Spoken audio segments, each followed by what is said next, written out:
Dad, we can't afford donuts. You got fired from your job. And for you to be able to just say, hey, it does suck, to acknowledge the suck. All the things that I had taught them, I put into practice.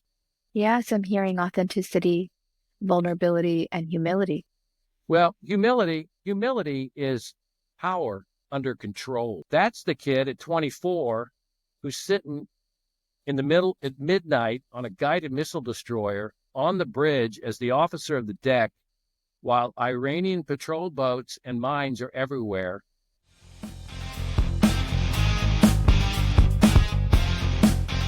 Welcome to the Lead.Teach.Parent podcast, where you will hear powerful leaders, teachers, and parents break down critical moments that define how they lead today. With your critical moments, dear listener, you can boost your productivity, strengthen your relationships, and grow financially while empowering the generation you lead to do the same. I'm known as Mother Gopi Gita. I'm an educational consultant for an international society and an executive coach for school and corporate leaders. Lead.Teach.Parent.com. I am so happy to welcome Jeff Nelligan from Washington, D.C. to the podcast today. I was so surprised, Jeff, when I received your request, and so impressed after looking at the work you've done. For our listeners, you're in for a treat. Jeff Nelligan not only is an author and a widely known speaker, he served in 2 presidential appointments and worked for 3 members of Congress. He is the father of 3 military officers, so he practices what he preaches. And today he's going to give you guidance on building resilience within your children. This is for leaders and teachers as well. And we will share Bhakti strategies that coincide with the way he's been living. So thank you so much, Jeff. Please do fill in the details about your history. 2 presidential appointments and 3 members of Congress. That's like the height of service here in our country. And I'm so honored to be here speaking to you. Hey, Gopi, it's a privilege for me to be on, and I the Bhakti and the way you've approached your clients and the educational environment you're in, they correspond pretty closely to the way that I parented and helped raise my 3 sons. So again, it's a pleasure to be here. Just about me, I was born in Los Angeles to a political family, and at the age of 7 was walking precincts with my mom, banging on doors all across Los Angeles. And I had my little bow tie on and my khakis and my blue blazer. And I always would ask my mom, why are you dragging me along on this hours and hours every day? And she'd say, because if you have a kid with you, they don't slam the door in your face. So from that tutelage of being in all these campaigns, it was natural to go into politics. And I came to Washington, D.C.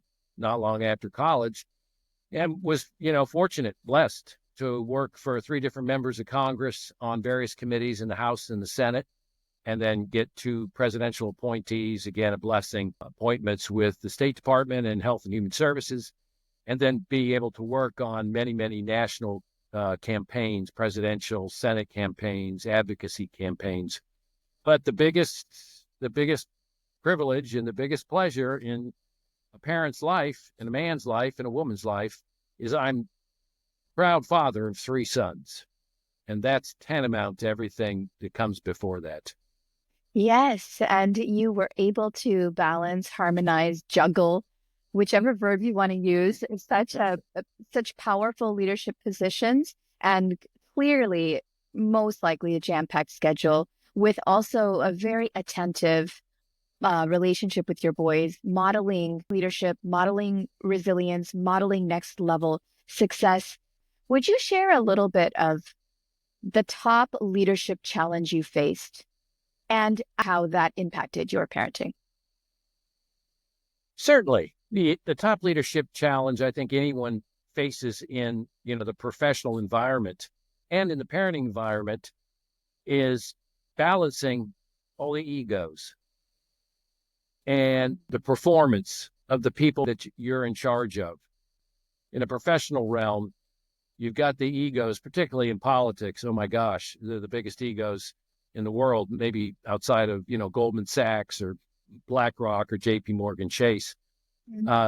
But, getting the best out of people and always monitoring the performance so that they are asking the most out of themselves. So that when the organization you're with, whether it be a Senate office or within the State Department, that everyone around you is performing at a high level consistently. I want to grab this nugget right here. It's so like it's really entering, and I want to say it again and just like kind of highlight it. Managing egos so that they are demonstrating the most out of themselves. They are asking for the most out of themselves. Correct. Yeah, that was a really powerful point you were making there. And continue. Yeah. And I mean, to follow up on that, it's an inspirational engine that you have to have in you. It's also, you have to be the hard ass. And, my 3 kids are leaders of dozens and dozens and dozens of enlisted soldiers and sailors. And obviously in any institution, whether it's a guided missile destroyer or an office in the Pentagon, you've got to inspire people and you got to keep the morale up. But key to that is managing those egos to get the high performance on a consistent basis. Yes. And you had mentioned that performance was one of your top values throughout your life and with your children. In the Bhakti framework, we have the level of Sambandha, and after that, the level of Abhidheya. So Sambandha is a level of relationship connection. It's similar to Maslow's hierarchy, but deeper in that it's not just happy relationships. It's also leaning into conflict and leaning into the polarity of difficult relationships, knowing how to work with opposing point of views, knowing how to manage egos that brings about stronger energy. And like a compressed spring, when you have conflict, the potential is so much higher. You can reach farther, you can accomplish way more. You can jump into massive performance through that tension and conflict. Yeah, and I like that. You use the word happiness. I'm not a big fan of happiness. I like satisfaction. Yeah. Happiness is fleeting. Happiness is, eating an ice cream cone. Satisfaction is following through on something and having something internal and stronger and longer lasting than that immediate, high, that immediate sugar high. It's also, when you go back to conflict in the coiled spring, it's a great metaphor. No one in this world gets a free ride. Every day and every week and every month, everyone hits obstacles. And when kids hit obstacles, it seems like the culture today, to hit an obstacle is to help the kid over it and to be the snowplow in front of the kid, as the parent being the snowplow. And the great thing about perhaps the Bhakti is you run into an obstacle, you make the kid figure it out. Because if a kid can figure out an obstacle, and I gave examples in the book that we discussed earlier, a kid getting an obstacle at 5 that gets over it again and again and again, by the time he's 8 or she is 8, and then 15 and then 18, they're so used to hitting an obstacle and not folding, but immediately reacting to overcome it or get around it or somehow ameliorate it so that their life can move on. If kids are always, prevented from getting over an obstacle through the intercession of a parent, that kid, I said this before, and it's stark. If you don't have kids that can be resilient and get around obstacles, and you do it for them from age 5 to age 18, by age 24, they're living in your basement and they're good at Minecraft, and you're sitting there thinking, what in the hell is going to change this? Now, that's harsh, but when you've got 42% of kids between the ages of 22 and 34 living at home with their parents, the anecdotes kind of fall away and you have the sheer number. So that's kind of that idea of that coiled spring. and the performance afterwards. Yes. For our listeners, Jeff is the author of 4 lessons from my 3 sons, how you can raise resilient kids. So parenting is also your passion. And I can see that you are a warrior.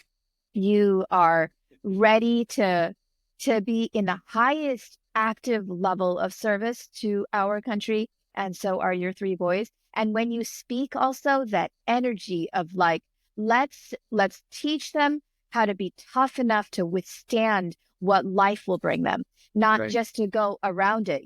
And it's reminding me of so many moments with my boys, especially when my son was hit with a brain tumor.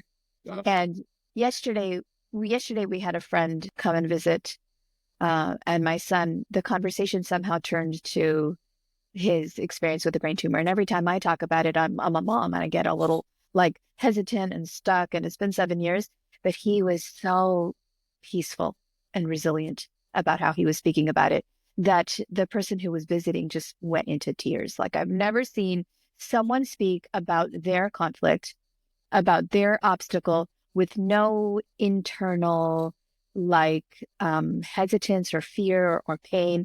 It was just like, yeah, this is what happened and this is how we dealt with it. And I felt like this and then I felt like that and we moved through it and everything's cool. And Right. so that essence that we were both able to do, we both have that passion. I mean, yours is like massive with your son. One of your sons went to West Point. All 3 of them are military officers commanding large groups of, Army men, Navy men, and women. And you said satisfaction, which is the goal of the 3rd stage in leadership parenting, Prayojana stage. Satisfaction happens side by side with performance. If I'm going to hit a goal, not that I feel inadequate and that's why I'm trying to hit those goals, not that you prioritize making your kid feel like crap, and that's how you're getting them to, you're not good enough, you're not good enough, you're not smart enough, that grade sucks, keep it moving, that you're like poking them and prodding them to hit the goal, but that every goal is coming from a space of satisfaction. So that was a beautiful point you made, that satisfaction instead of happiness, because happiness, yes, happiness and pain are dualities. They will always dance with each other. And I remember, Jeff, you spoke to me about some of the challenges when you had to change your services, change your jobs, and what that felt like. Would you be willing to share that with our audience? Oh, sure. Right next to satisfaction is accountability. Mm. You own up to the successes and the failures, because if you don't own up to the failures, you're fooling yourself, and you fool yourself too much, and you're going to be shattered. Yeah, being in politics is a very erratic game, and when you're on the south side of an election and you lose, you're fired, and suddenly you're placed in a town in January 20th because the new president comes in and the old president goes out, and you don't have a job. It's a high stakes win-lose. It's like you win, then you're great. But you lose your entire identity in that space, your job, everything crashes and you got to go somewhere else. Yeah, that's it. The old saying, if you're not winning, you're losing. And when you've lost and suddenly you're confronted, you're 48 years old and you're fired from your job. And then, of course, there's the stigma. And this is politics. Again, it's high risk business. You have an R next to your name for your party, and everything in the town is a D. And so you're a pariah because there's no one that wants to hire a Republican in a town that's awash in Democrats, House, Senate, and the White House. So it's really tough. And what we talked about was how I handled it with my kids. And it became one of those moments where they learned that it's not only them that have to have the resilience, it's also the old man. And we right after the election, we were down at our favorite, our high school, throwing the ball, football and lacrosse balls on a Sunday afternoon, our tradition for years. And I was about to unload a pass down the field to a kid. And I said it before that, I said, hey, after this, go get the donuts, which was part of our tradition. And the eldest kid sitting there, and the middle kid was out 30 yards downfield, said, Dad, we can't afford donuts. You got fired from your job. And he was practically shrieking, No. really upset. And so was the youngest kid sitting there. No. I turned to him and I said in the most laconic and most, overemphasized way, yes, it's the end of the world. Dad lost his job. And they were mystified. So I said, hey, guys, let's have a seat in my office on the 50-yard line. And I'm going to tell you, yeah, I got fired and, things are not looking good right now. But, I will rally and I have you guys to keep me company. And I need my throwing arm. So everything's going to be fine. We're going to get through this just like we get through a lot of stuff. Phrase, it's the end of the world, just became almost their go-to when anything bad had happened to them, whether it was getting an F on a test or spilling a gallon of milk on the kitchen floor or being in a tough social situation. But authenticity of being that way with your kids when things are bad was great because they understood, hey, the old man will rally. Things are going to be fine. He's confronted this thing straight up. Yeah. So we don't have to dance around in the shadows about it and whisper, And every kid's going to face that, just like every adult's going to face it at some point. Yeah. And a kid that can face it with that kind of strength and that kind of resoluteness is the kid who at 18 is going to get the same kind of hit and be able to handle it. Oh, Jeff, when that visual of you sitting on the 50-yard line with your boys, and that visual is such a powerful visual after, having to navigate this failure in a sense. It's not just your failure. It's not just your personal failure. It's your entire party's failure. And so it got rippling effect in your heart and their hearts because they're right with you. And for you to be able to just say, hey, like, it does suck, to acknowledge, I heard you acknowledge the suck.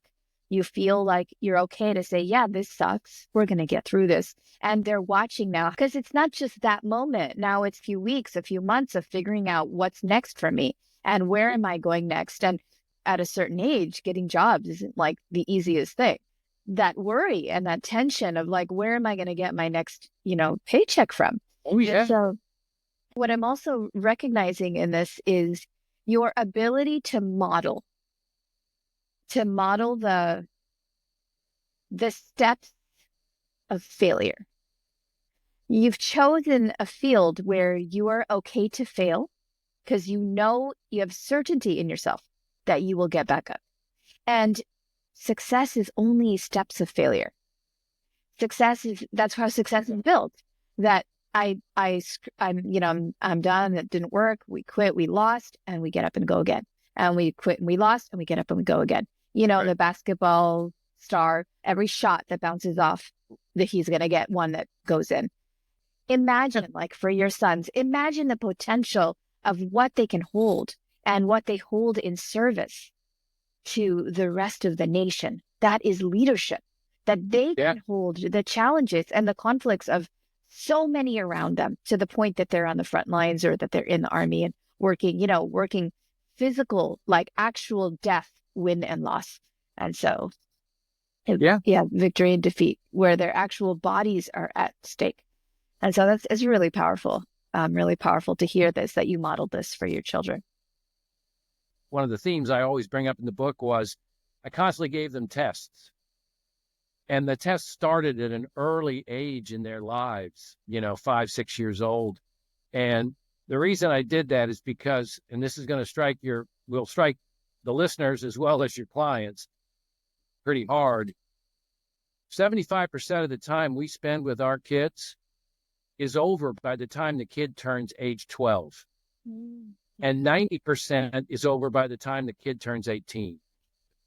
In a great, huge indoor mall on a Saturday with the 3 boys, the eldest is 7, the youngest is 4, and I take out 3 $5 bills from my wallet and I give one to each and I say, go get change. Not a race. You can go into stores, you may strike out, but don't come back unless you have change. And I'll keep an eye on you.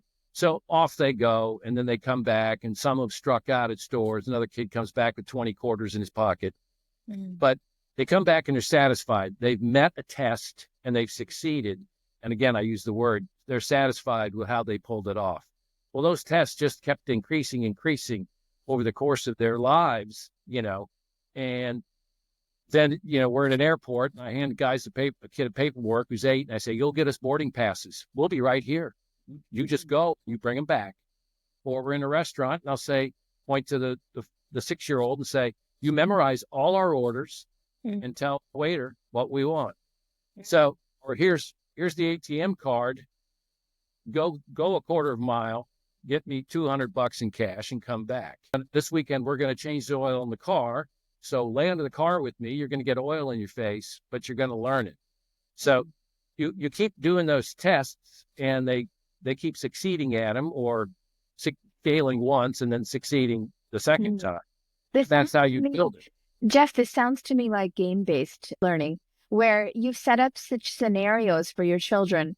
And we do this in classrooms with teachers, that you set up scenarios that create certain exciting dynamics in their heart that they want to go and win, and they want to they want to master that activity, and they want to feel the intrinsic reward of mastering that activity. And they want to lean into that feeling of, I got this, I can do this, I can level up when I want to level up. That's the way the world works. And the sooner you can handle that pressure and get a good result, the better off you are. The kid who's 5 years old in a mall and has to walk around alone for 20 minutes to get change for $5, that's the kid at 24 who's sitting in the middle at midnight on a guided missile destroyer on the bridge as the officer of the deck, while Iranian patrol boats and mines are everywhere. And the commander of the ship has placed him in charge because he's the best at it. And he's the one that can be trusted to navigate that destroyer with 250 people on it through all this hell. Wow. So that's what it builds. Yeah, it builds resilience is what you're talking about. Right. And it builds resilience when everything is on the line. And boy, you want a kid like that. Who's able to. Rather than the kid who's playing Minecraft in the basement, back in Dallas. Well, thank you for sharing. It's bringing attention to my own childhood. I was the daughter of Asian immigrants. And as you know, as you even mentioned, Asian families, we've got the tiger moms and the tiger dads, and also that pressure, that resilience, that performance expectation at every stage. My dad was similar to you in that he expected the highest level of performance from both of us. My sister is currently an international renowned Grammy-nominated singer with 2.5 million followers on social media. And, I guide an international society of schools and in education. But what I remember was that he, as you were saying with your games, my dad always made the activities fun. The Bhakti framework brings both of this together. Support all of the needs. Don't let go of that need for your child to develop and build resilience. My younger son is just turned 20, and he's in his master's year at the University of Dallas, Texas, building a massive drone with his team for Raytheon. And so it's just, really, it works. What you're talking about, what I'm talking about for our listeners here, support all of your children's needs and keep them moving forward. Support them in moving forward. It reminds me of a teacher in our school. She guided the students in inquiry-based learning in the latest NGSS Next Gen Science Standards. She was so expert that when it was time for the test to come, there was no anxiety. Right. And they were happy and in flow and like, we got this, it's no big deal. What's the next step? Because all 3 of their needs are met. Yeah, there you go. I like the fact that there's no anxiety. The minute you start ramping up the anxiety, that's going to cut into the performance. That's a good point. Yeah, it cuts into the performance.